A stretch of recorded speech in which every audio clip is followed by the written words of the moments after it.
A couple months ago, Dawn and I watched the first and so far only series of the new TV show Upload.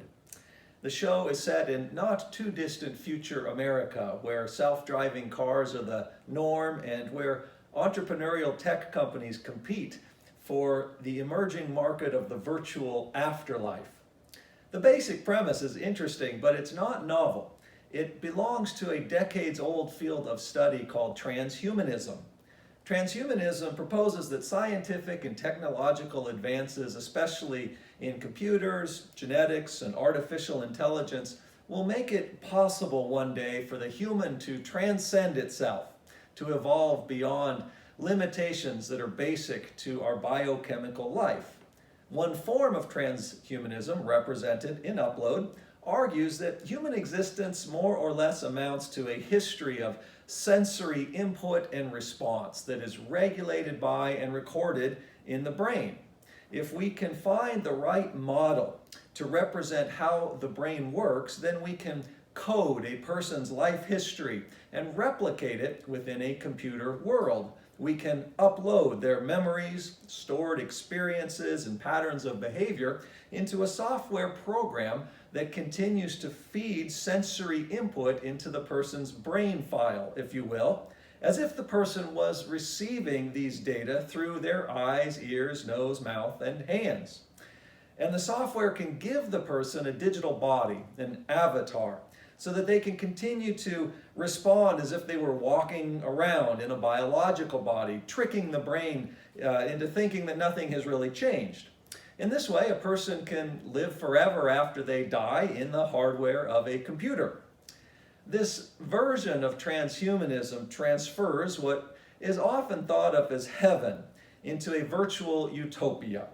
In Upload, one can eat maple bacon donuts every day without dietary consequences, or drink good German beer without any ill side effects. No one catches a cold unless they want to catch one in order to feel the warmth maybe of someone taking care of them.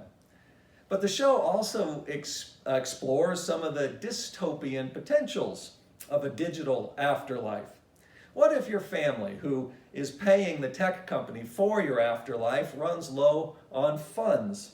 Might you be switched over to the low data plan, bereft of colors, tastes, and outdoor experiences? More profoundly, how does one whose life history consists of relationships that were forged in biological bodies carry on when their biological loved ones are still in the flesh? They're not yet in the program. And the show also asks some of the perennial questions surrounding popular views of heaven. Why eat at all? Even something as delicious as maple bacon donuts, since there's no longer any need to supply personal nourishment. You're just bits in a computer.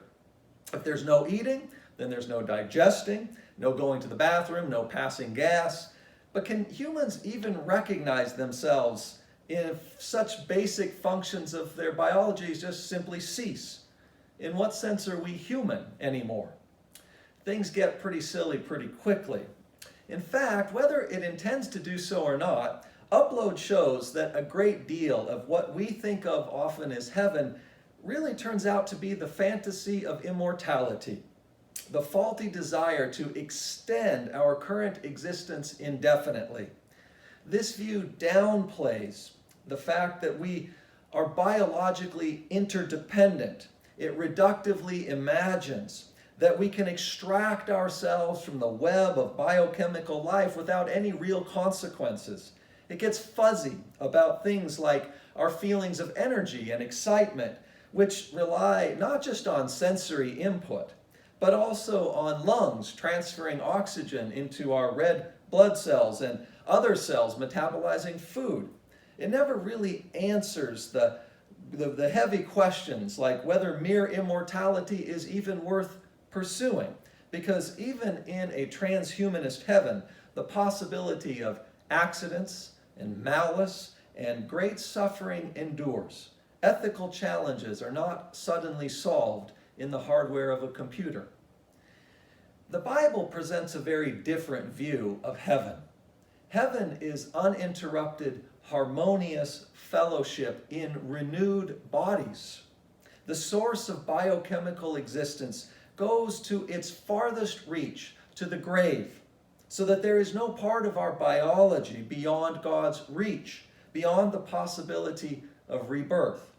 Human transformation comes through the sacrificial ethics of the divine, through God's self-giving and our repetition of it.